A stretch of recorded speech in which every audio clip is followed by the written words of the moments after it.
Graça e paz, meus irmãos. Vocês estão felizes? Amém? Amém. Fico muito feliz de ver cada um de vocês aqui. Essa conferência já me deu a oportunidade de rever velhos amigos. E para mim é uma honra e um prazer poder ser o portador da mensagem de hoje. E sem muita demora, eu queria que você abrisse a sua Bíblia no livro de Salmos. Você que está com a Bíblia escrita, é só você partir sua Bíblia no meio aí. Provavelmente você vai cair em Salmos. E a gente vai ler hoje no capítulo 133. Livro de Salmos, capítulo 133.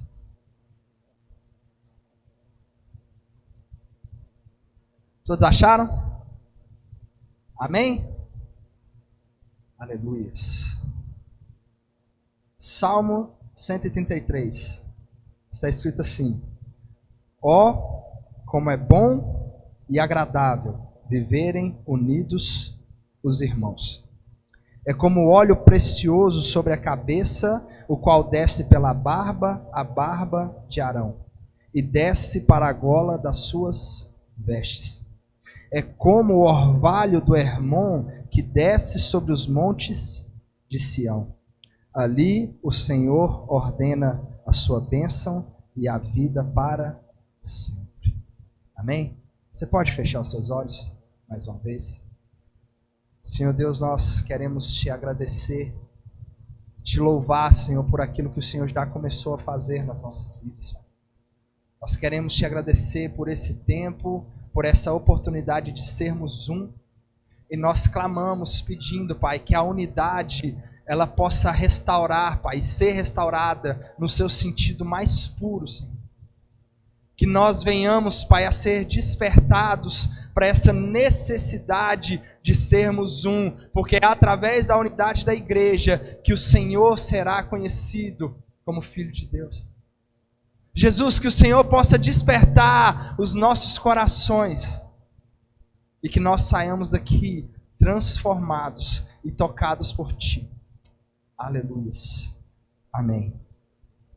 Queridos, esse texto é um texto de Davi, um salmo de Davi. E ele é um texto muito poderoso. E Davi, ele fala sobre a importância da unidade. Talvez você não saiba, mas a conferência Somos Um, ela tem o tema unidade.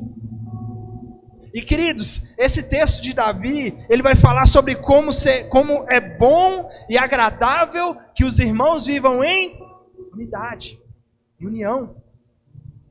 E Davi, ele compara a unidade dos irmãos, ele compara a unidade da igreja com a unção que Arão recebeu como sumo sacerdote. Quando Deus levantou Arão e a família dele para servirem ao Senhor no tabernáculo, Arão ele foi ungido como sumo sacerdote. Moisés derramou sobre ele o óleo da unção e aquilo escorreu por ele todo.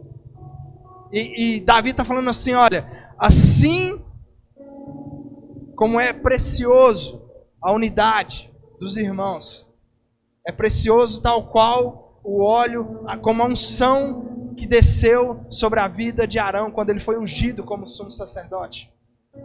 Então olha a importância que existe na unidade. Na unidade. Queridos, e se Deus ele ama tanto a unidade, porque a palavra fala que ali o Senhor ordena a bênção e a vida para sempre. Ali onde? Na unidade. E se Deus ele ama tanto, se Deus ele anseia tanto pela unidade dos seus filhos, se Deus derrama bênção e vida sobre a unidade, existe alguém que não quer que nós tenhamos unidade. Existe alguém que não quer que a igreja seja uma. Quem? Satanás. O inimigo das nossas almas. E é por isso que a nossa luta, queridos, ela não é contra carne ou contra sangue.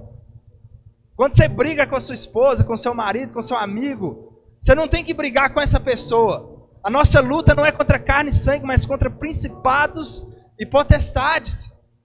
A nossa luta não é nessa esfera temporal, mas é no plano espiritual. E hoje, queridos, eu gostaria, debaixo dessa temática da unidade, falar um pouquinho sobre uma arma que Satanás tem usado para romper esse vínculo da unidade na igreja. Para destruir a unidade, que é a destruição dos relacionamentos. O inimigo não tem feito isso apenas num contexto de igreja, mas ele tem atacado casamentos. Querido, se tem algo que Deus criou para ser no sentido mais puro, foi o casamento. E hoje, queridos, o casamento é um lugar onde você entra com metade de chance de dar errado.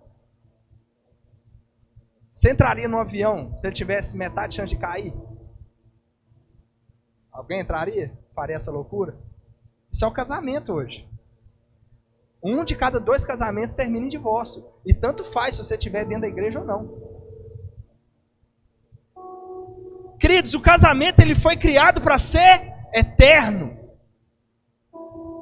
A Bíblia fala que o homem deixa pai e mãe, se une a sua mulher e os dois são um.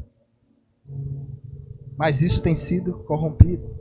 Famílias, amizades.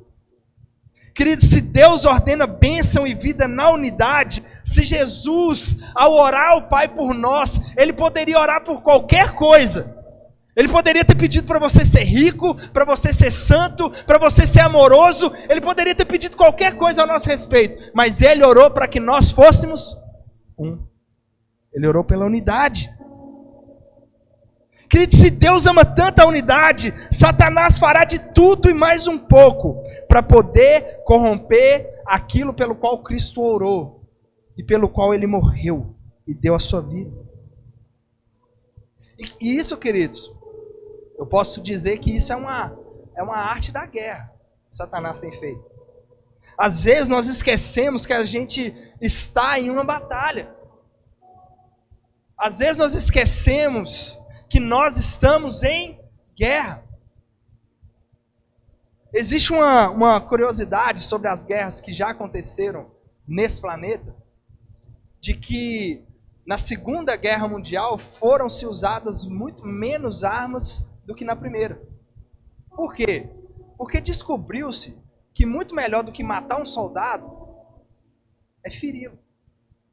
Porque se você mata um soldado, ele morreu e já era, e o resto continua lutando. Mas quando você fere um soldado, você precisa de mais 1, 2 ou 3 para poder carregá-lo. Você precisa de mais um enfermeiro para poder tratar dele. Você precisa de mais um para poder carregar a maca. E mais um, e mais um, e mais um. Queridos, e isso muitas vezes é o que Satanás tem feito dentro dos nossos relacionamentos. Em vez de matar pessoas na igreja, ele tem ferido pessoas. E ferindo uma pessoa, precisa de mais 3 ou 4 para poder estar ali, ajudando. E a obra de Deus que precisava ser feita, não é feita por causa disso. Então, queridos, é isso que tem acontecido nas nossas famílias, nas nossas igrejas, nos nossos relacionamentos. E por quê? Porque Satanás sabe que se uma casa luta contra ela mesma, essa casa não subsiste. A grande briga de Satanás para fazer a igreja lutar contra si mesma é porque uma casa que luta contra si mesmo não subsiste. Se tem irmão lutando contra irmão, se tem irmão ferindo irmão, se não há unidade, essa igreja não subsiste. Foi isso que Jesus falou. Não fica de pé. E infelizmente, queridos, é isso que tem acontecido no meio da igreja. É isso que tem acontecido no meio da igreja. Irmãos contra irmãos. Para quem não sabe, a gente estuda as cartas da Bíblia aqui no culto de quinta-feira, e a gente começou agora a carta de Paulo aos Coríntios. E Paulo fala isso. Paulo fala assim, olha, um irmão vai contra o outro irmão diante de descrentes. Isso é uma completa derrota. Só de haver litígios entre vocês já mostra que vocês não entenderam nada acerca da igreja e acerca de unidade. Então, queridos, a igreja hoje se encheu de homens e mulheres que não querem fazer o esforço da comunhão. Olha o que Paulo diz no final da segunda carta aos Coríntios. Que o amor de Deus Pai, a graça de Jesus Cristo e a comunhão do Espírito Santo estejam com todos vocês. Então olha o que Paulo ele aponta aqui. Paulo ele aponta para uma referência. Qual que é a referência que Paulo aponta? O amor do Pai. O amor de Deus. Deus amou o mundo de tal maneira. E esse amor se movimenta para mostrar uma evidência. Qual que é a evidência? A graça do Filho. O amor do Pai, a graça do Filho. Então a referência, o amor do Pai, se manifesta em uma evidência, a graça do Filho. Para quê? Para gerar em nós uma consciência. A comunhão do Espírito Santo. Então, queridos, a igreja, os casamentos, os nossos relacionamentos, eles não são uma experiência de satisfação, mas eles são um sacrifício de comunhão. Você não vem aqui na igreja para ser abençoado pelos outros, mas você vem para cá para ser bênção na vida dos outros. Você não vem aqui para ser tocado, você vem aqui para tocar os outros. Você não vem aqui para que os outros derramem sobre você, mas para que você derrame sobre os outros. Isso, queridos, é unidade. E Jesus, ele é o nosso maior exemplo. Ele amou e teve comunhão com aqueles que não deram valor para ele. Jesus, ele nos ensina que a gente tem que amar tanto os irmãos, mas tanto ao ponto de chamar para a nossa mesa alguém que a gente sabe que vai nos trair. A gente tem que estar tão disposto à unidade a ponto de lavar o pé de alguém que a gente sabe que vai nos vender por 30 moedas de prata. Esse é o padrão de Jesus para a comunhão. Foi isso que ele ensinou. E por que Jesus fez isso? Queridos, Deus poderia ter deixado o mundo do jeito que estava. Se Deus quisesse, Ele poderia ter virado as costas e largado o mundo do jeito que estava. Ele poderia ter nos deixado isolados. Como Pilatos, se Deus quisesse, Ele poderia ter lavado as mãos e nos deixado entregues à própria sorte. Ele poderia ter dado as costas, jogado a toalha e começado tudo de novo em outro planeta. Ele é Deus, Ele poderia fazer se quisesse. Mas Ele não fez. E por que, queridos, que nós fazemos? Por que nós agimos assim em muitos dos nossos relacionamentos? Por que muitas vezes nós somos muito mais parecidos com o capeta do que com Jesus? Somos mais parecidos com Pilatos, que na hora do aperto lava a mão e fala assim, olha, eu não tenho nada com isso, do que com Jesus, que mesmo traído não arredou o pé e manteve a comunhão. Por quê? Por quê?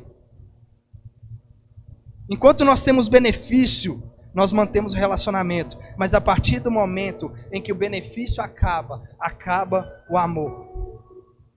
E aí a gente descobre que esse amor nunca foi amor.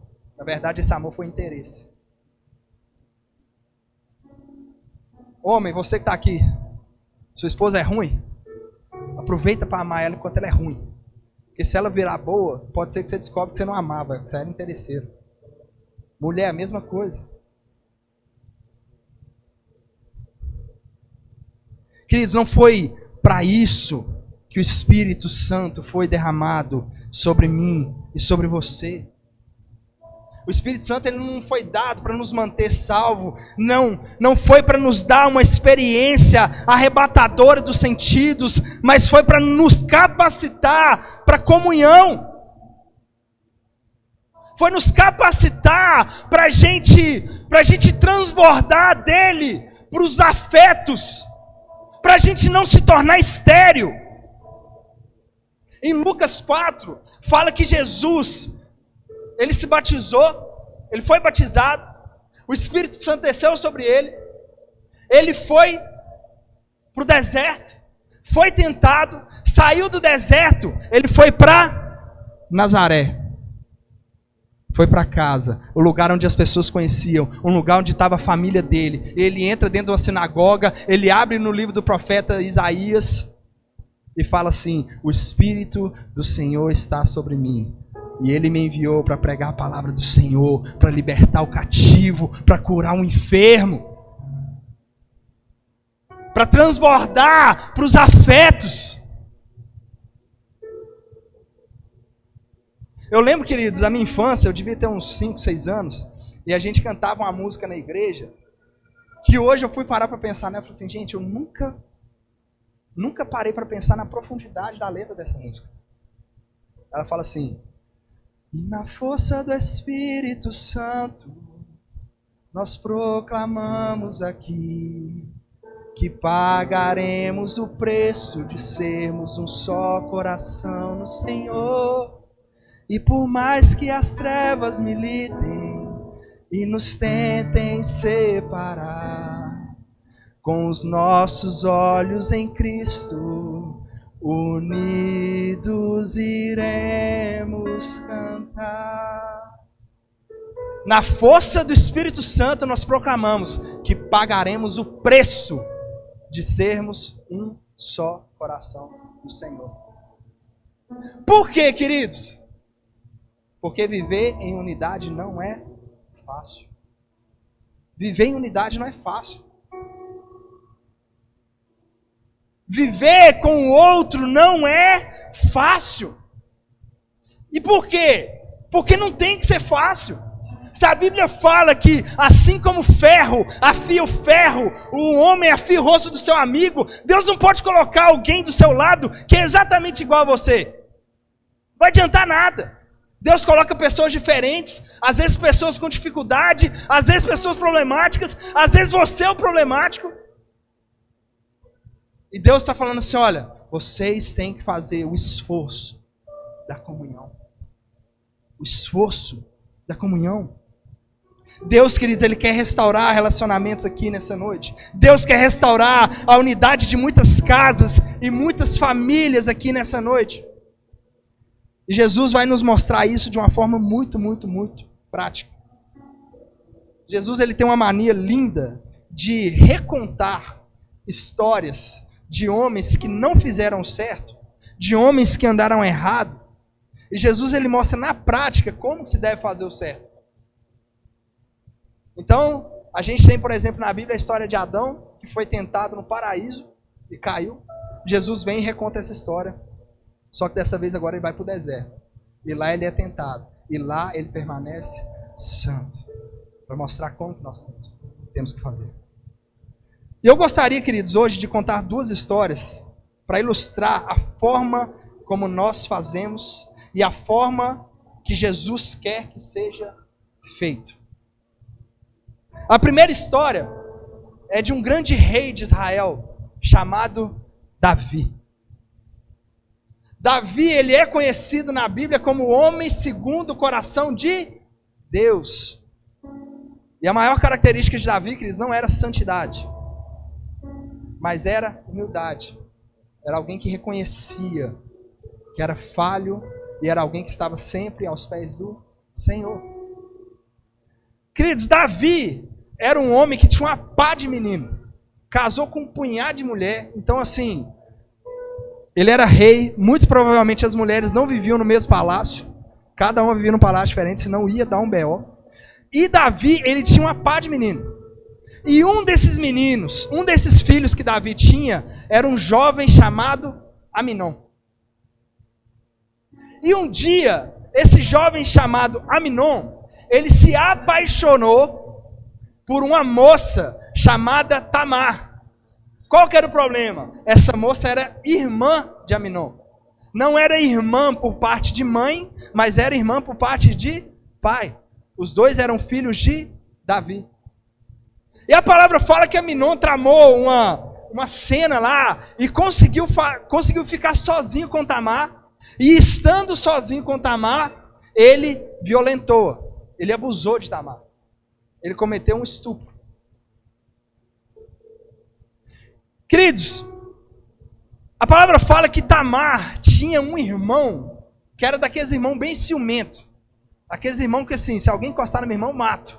E o nome dele era Absalão. Então olha a história se formando. Davi tinha uma par de meninos, dentre eles tinha Absalão, Tamar, Aminon. Quando Absalão soube disso, a palavra fala que ele não disse nem bem nem mal. E ele falou para Tamar, olha, não fala nada porque ele é seu irmão. E a Bíblia fala que Absalão, ele guardou aquilo no coração dele por 2 anos.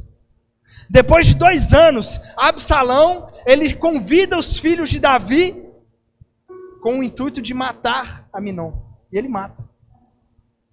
No almoço, à mesa, os irmãos tudo juntos, Absalão mata o seu irmão Aminon. E sabe o que acontece, queridos? A partir daquele dia, o relacionamento de Davi com Absalão, ele é quebrado. O relacionamento de um pai com um filho, ele é quebrado. A palavra fala que Absalão, ele foge de Israel. Ele foge do seu pai Davi.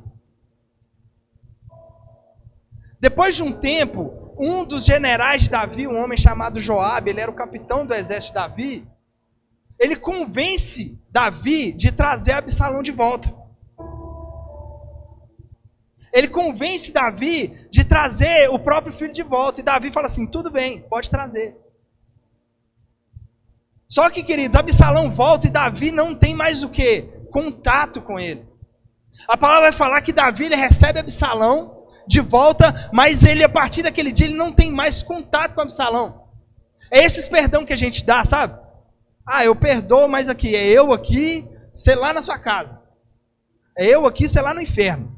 Eu te perdoo, mas não quero mais ter contato. Não quero mais ter unidade.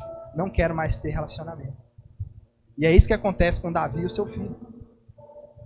A palavra fala, queridos, que Absalão, por causa disso, ele começa a roubar o coração do povo. Até que Absalão roubou tanto o coração do povo que Davi teve que fugir. Porque Absalão se autoproclamou rei de Israel. Davi teve que sair correndo. Após isso, Absalão, junto ao exército, vai atrás de Davi. Davi pega o exército dele, os dois se embatem e Absalão acaba morto. Morto. Estou contando para vocês, queridos, de forma assim muito resumida, mas é só para vocês entenderem. Depois vocês leem lá em 2 Samuel, a partir do capítulo 13, que vocês vão achar. Queridos, a palavra fala que quando Davi soube da morte de Absalão, Davi começou a chorar compulsivamente.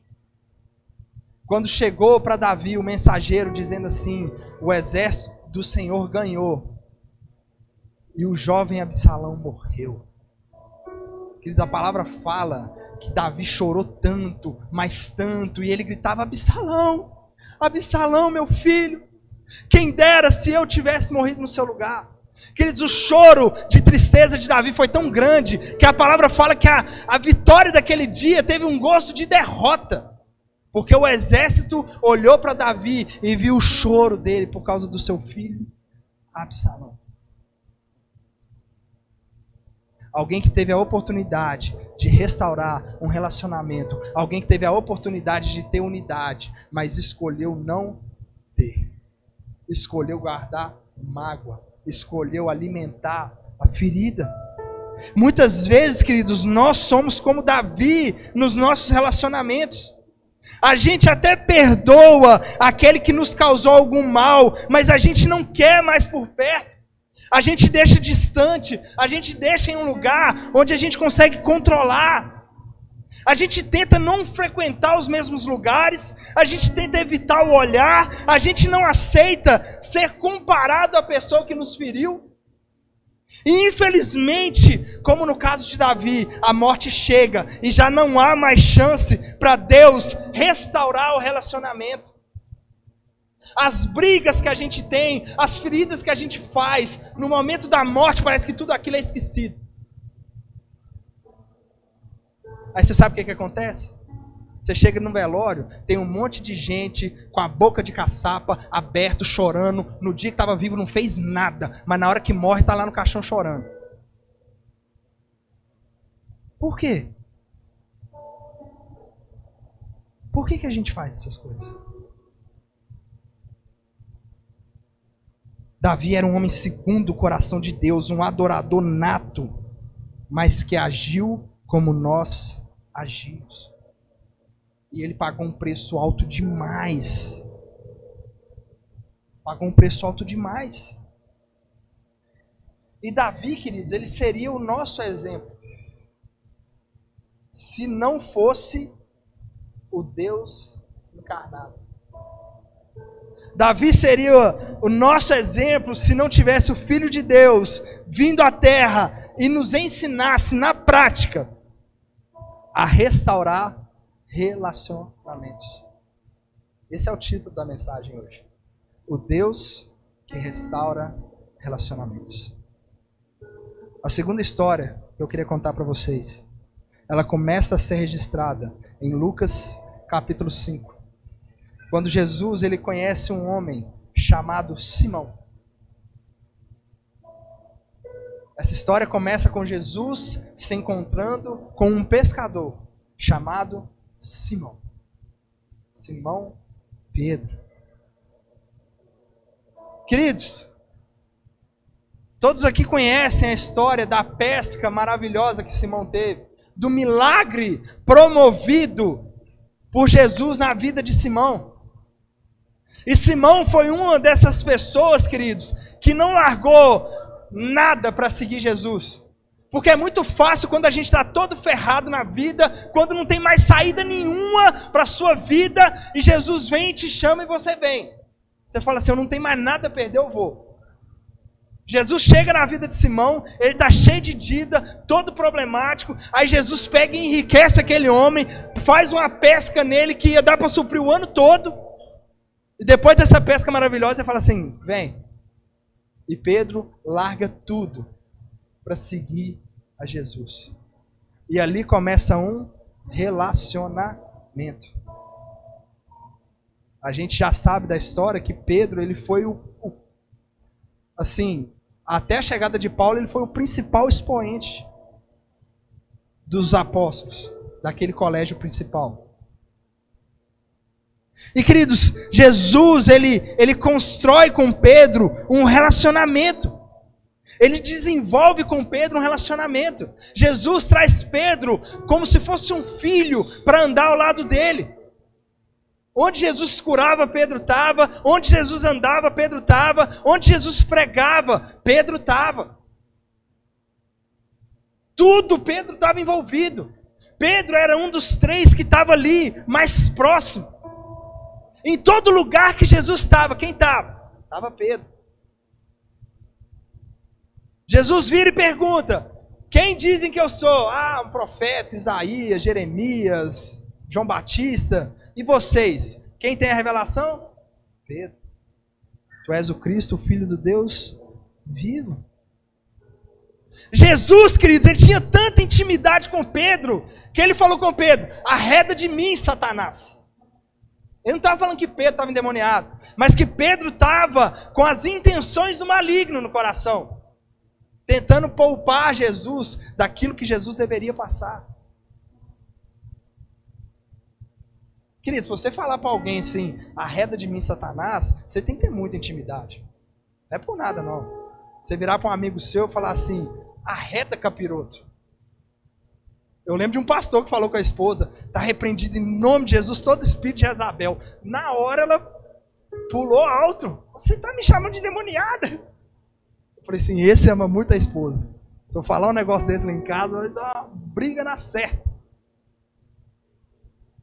Queridos, mas Pedro ele tinha esse relacionamento intenso.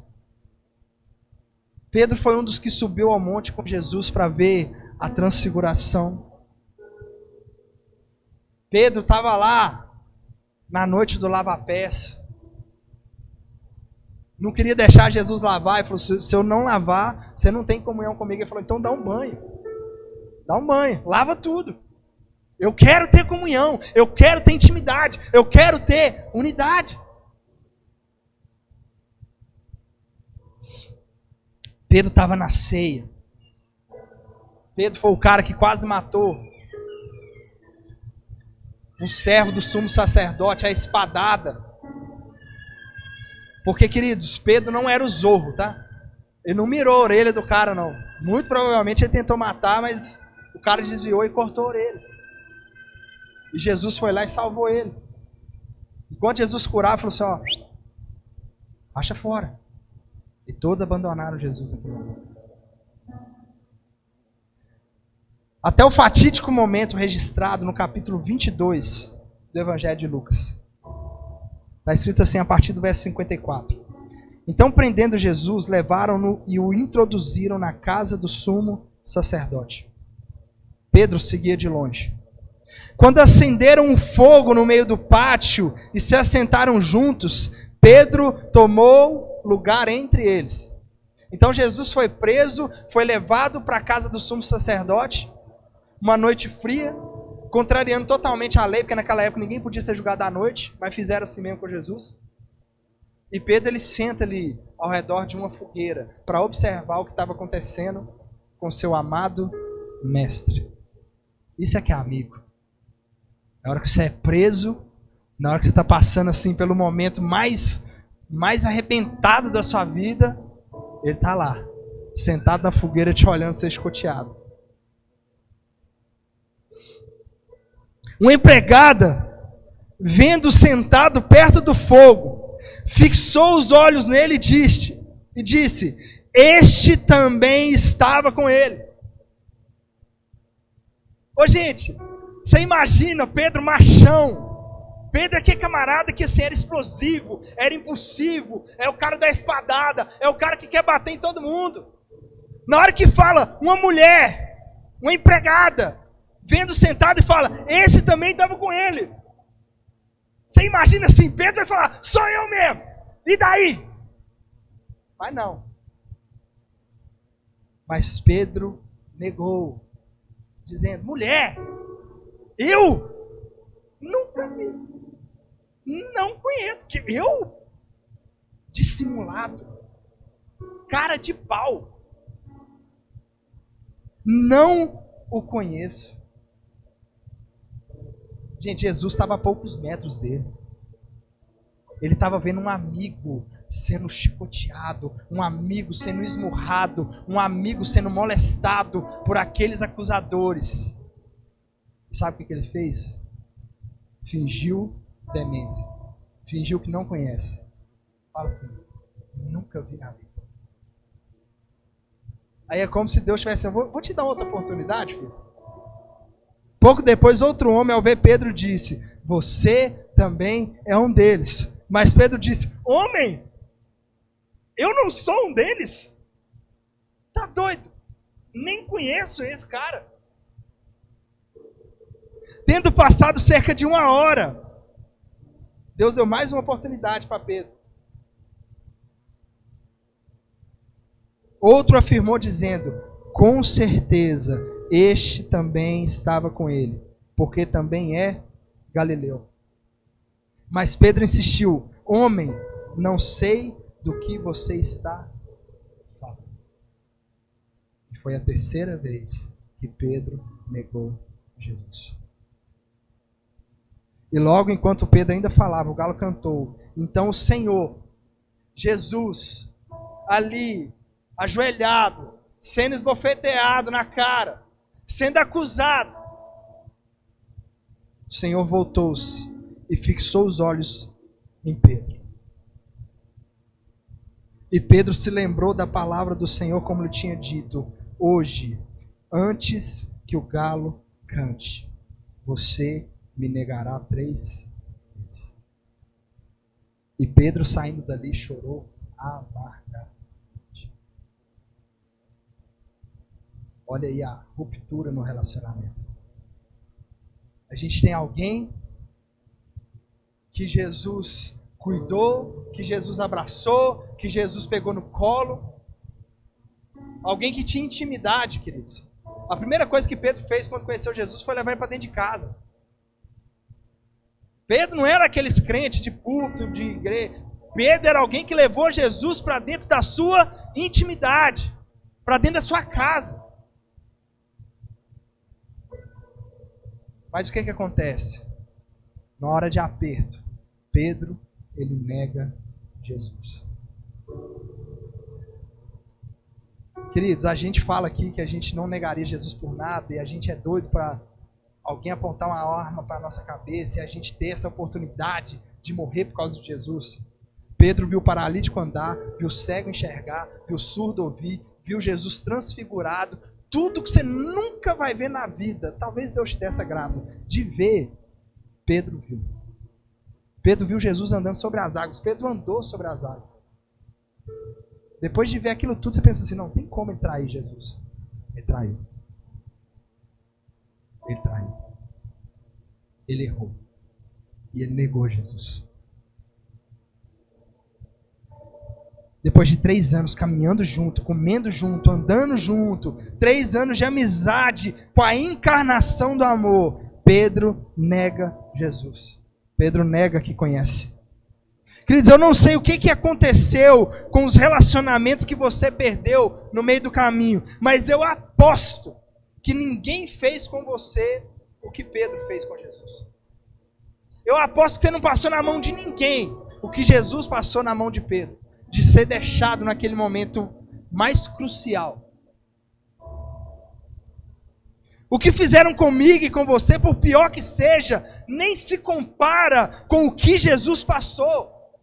E o pior, se alguém erra com nós, se alguém vacila com a gente, se alguém nos fere, se alguém nos trai, nós somos ruins.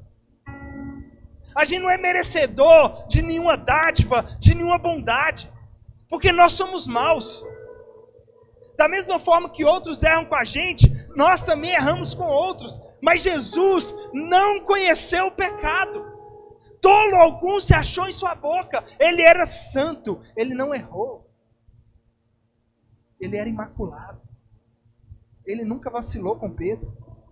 Talvez em ter curado a sogra, mas só nisso. Estou brincando, gente. As sogras não se sintam ofendidas, tá? Mas Jesus nunca errou com Pedro. Nunca.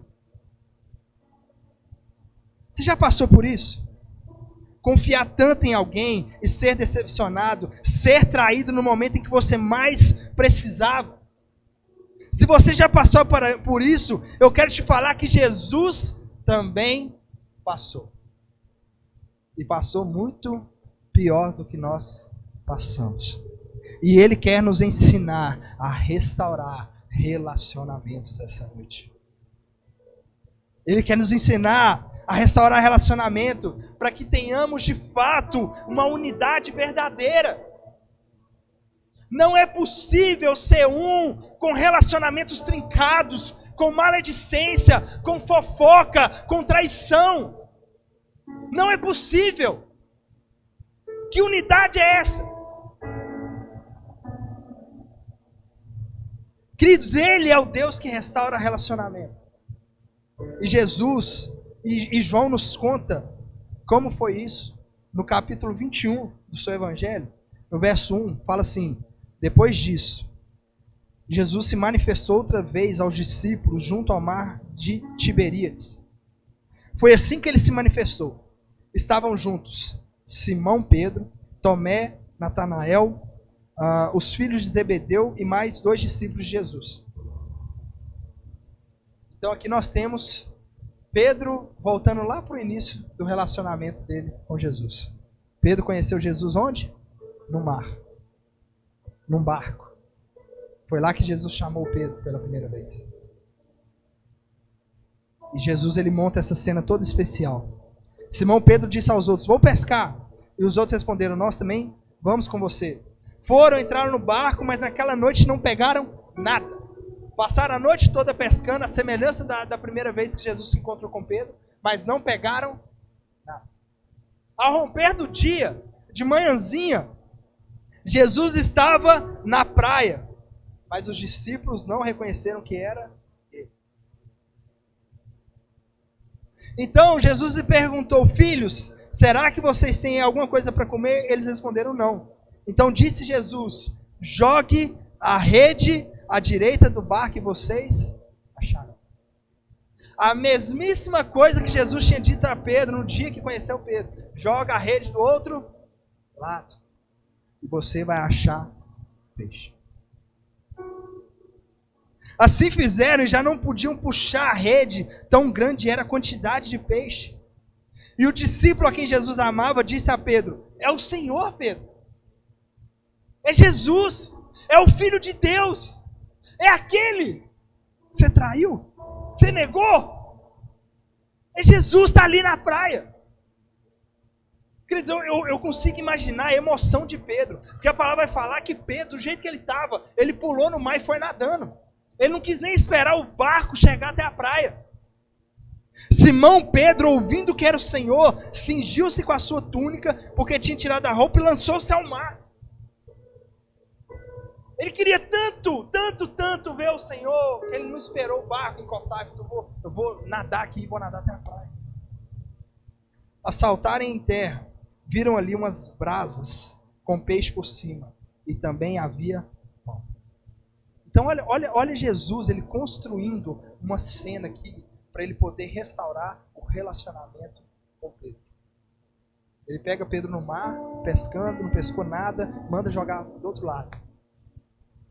Jesus lembra Pedro o dia que ele conheceu Pedro.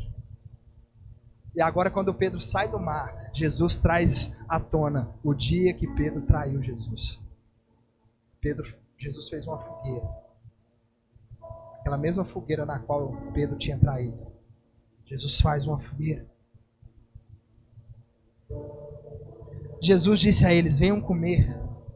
Nenhum dos discípulos ousava perguntar: quem é você? Porque sabiam que era o Senhor. Jesus veio, pegou o pão e deu a eles. Depois fez a mesma coisa com o peixe. Apesar das falhas, apesar dos erros, apesar da traição, Jesus traz Pedro para onde? Para a mesa novamente. Apesar de ter negado na maior cara de pau, na frente de Jesus que o conhecia, Jesus pega esse homem que tinha negado e traz ele para a mesa. Traz ele para a mesa. E é ali na mesa, na intimidade, que Jesus cura Pedro. E talvez esse seja um dos maiores erros nossos. A gente está achando que as feridas, que as inimizades, que os relacionamentos quebrados, eles vão ser curados com a nossa inércia. A gente vai ficar parado e tudo vai resolver. A gente vai ficar quietinho na nossa e o tempo vai curar. Não vai. Se não houver uma intencionalidade para haver cura, a cura não vai vir. Porque ela vai vir na mesa, ela vai vir na intimidade. É na intimidade que os relacionamentos eles são restaurados. Então, querido, Jesus ele vem com um bálsamo. No verso 15. Depois de terem comido, Jesus perguntou a Simão Pedro: Simão, filho de João, você me ama mais do que estes outros me amam? Simão, filho de João, você me ama mais do que estes outros me amam? Queridos, isso é quase que dar um tapa na cara de Pedro. Vem cá, ô traíra. Você que me falou que ia morrer no meu lugar se preciso fosse. Vem cá. Você que me negou. Você me ama mais do que estes outros aí?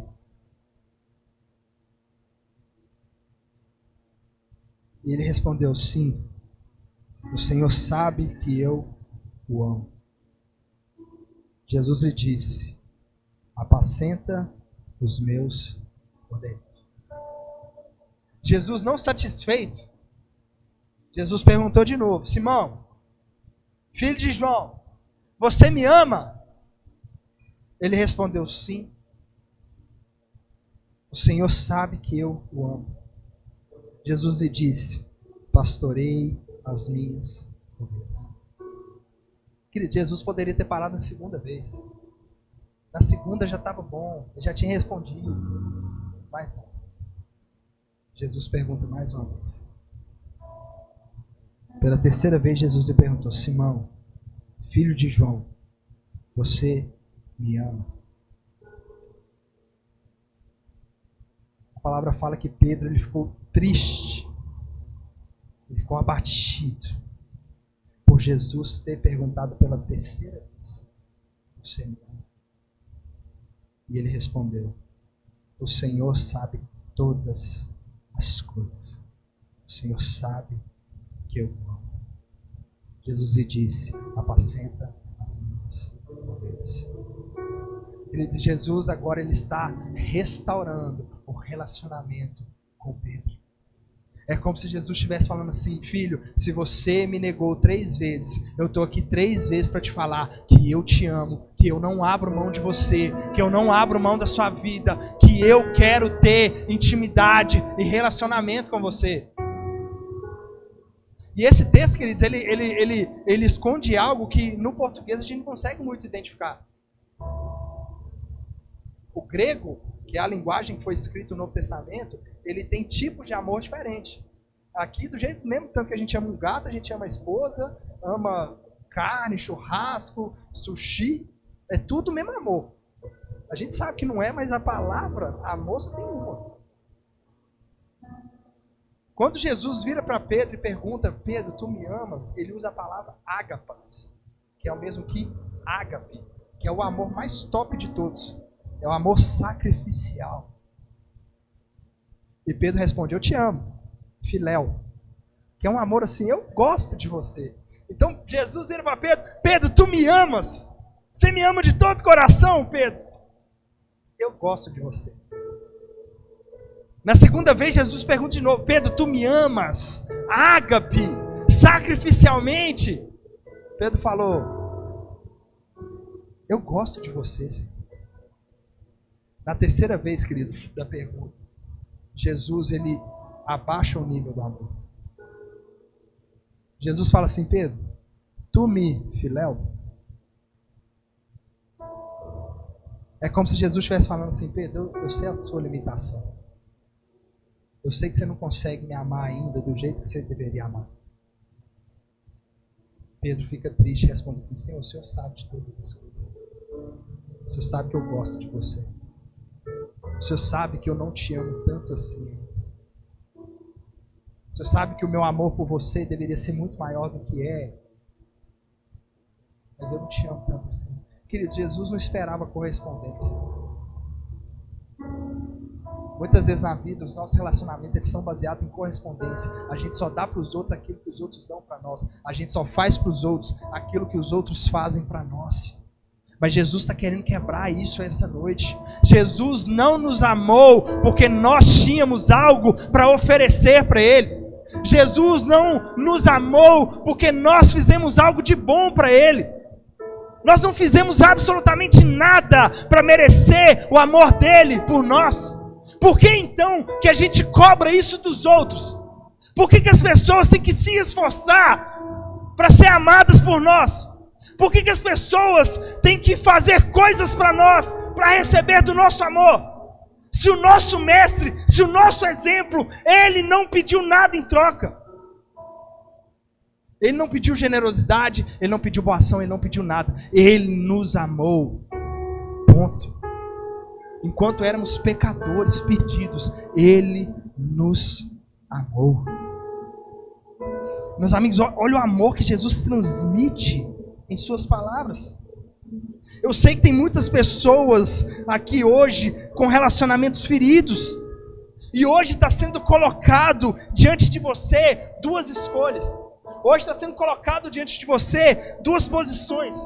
Você pode ser como Davi, chamar inércia de perdão, ser estático como ele e dizer que isso é perdão. E achar que isso resolve as coisas. E queridos, isso se chama pecado. Pecado. E a gente precisa dar nome àquilo que é pecado.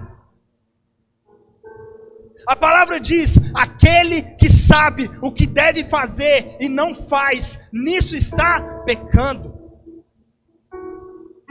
Jesus ele fala assim: olha, se você sabe que o seu irmão tem algo contra você, você vai largar sua oferta no altar, você não vai ofertar, você vai largar, você vai até o seu irmão e você vai se reconciliar com ele.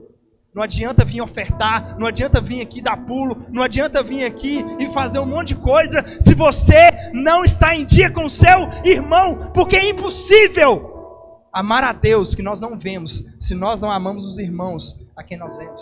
É impossível ter relacionamento com Deus que nós não vemos, se nós não amamos e não temos relacionamento com os irmãos que nós vemos. É isso, queridos. Você pode ser como Davi, ou você pode ser como Cristo, aquele que busca a intimidade, aquele que restaura os relacionamentos. Querido, se você quer ser um seguidor dele, se você quer ser um cristão, se você quer ser um mini Cristo, então o mínimo que você deve fazer é o esforço que ele fez pela comunhão e pela unidade. Queridos, pensa um pouco em Jesus. Jesus é Deus, amém? Amém? Jesus é Deus? Deus, queridos, lá no deserto, ele falou com Moisés assim: olha, eu não vou caminhando com vocês, porque se eu for no meio de vocês, eu vou matar vocês. Vocês são tão pecadores, tão promíscuos, tão depravados, que se eu andar no meio de vocês, vocês não vão chegar onde eu quero que vocês cheguem, porque eu vou matar todo mundo. Agora o Deus, mesmo Deus imutável, ele fez esse esforço gigantesco de descer, de se fazer homem, de andar com pecadores e de levar esses pecadores à mesa, de levar esses pecadores à intimidade e à comunhão, e a compadecer desses pecadores. Esse mesmo Jesus, ele nos ensina a fazer o mesmo. Assim como eu amei, vocês devem amar. Assim como eu perdoei, vocês devem perdoar. Assim como eu fiz, vocês devem fazer. Vocês estão dispostos a fazer? Porque isso é o Evangelho, querido. O Evangelho não é uma arma na sua cabeça te obrigando a fazer o que Deus quer. O Evangelho é você dando lugar para o Espírito Santo te transformar cada dia, para que você seja semelhante a Jesus Cristo. E hoje o Espírito Santo está soprando que Ele quer restaurar relacionamentos nesse lugar. Ele quer restaurar relacionamentos nesse lugar. Eu queria te convidar a ficar de pé no seu lugar.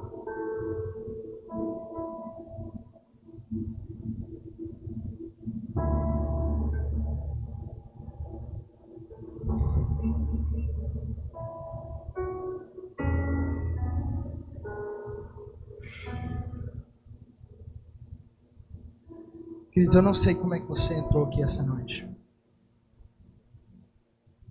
Eu não sei se você tem no seu coração algo contra alguém. Eu não sei se você tem alguma mágoa, algum rancor, ou se você é fingido e tem algo e você diz para si mesmo que não tem nada, que já passou, mas você não consegue conviver, você não consegue estar no mesmo ambiente, você não consegue fazer o esforço da comunhão com essa pessoa.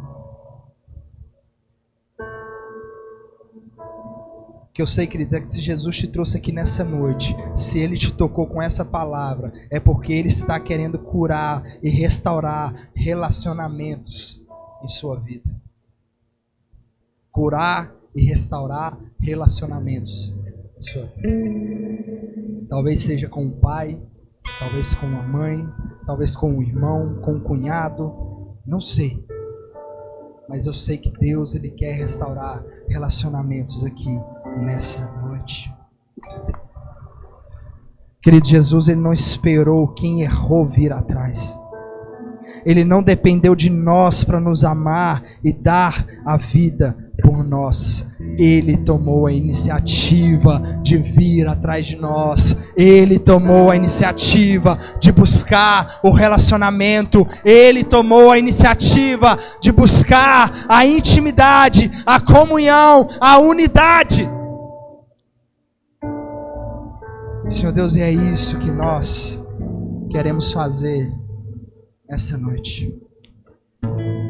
Queridos, eu queria que você fechasse seus olhos nesse momento. Feche seus olhos. Espírito Santo, eu queria que o Senhor trouxesse agora a mente dessas pessoas, a nossa mente, de todos nós aqui.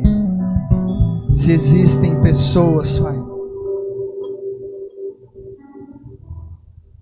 que nós não temos mais relacionamentos, se existem pessoas, Pai, que porventura erraram conosco, pessoas que pisaram na bola, Espírito Santo, eu peço que o Senhor possa soprar sobre as mentes nessa noite, Pai. Que o Senhor possa trazer luz, que o Senhor possa trazer clareza, que o Senhor possa mostrar, Pai, dentro do coração.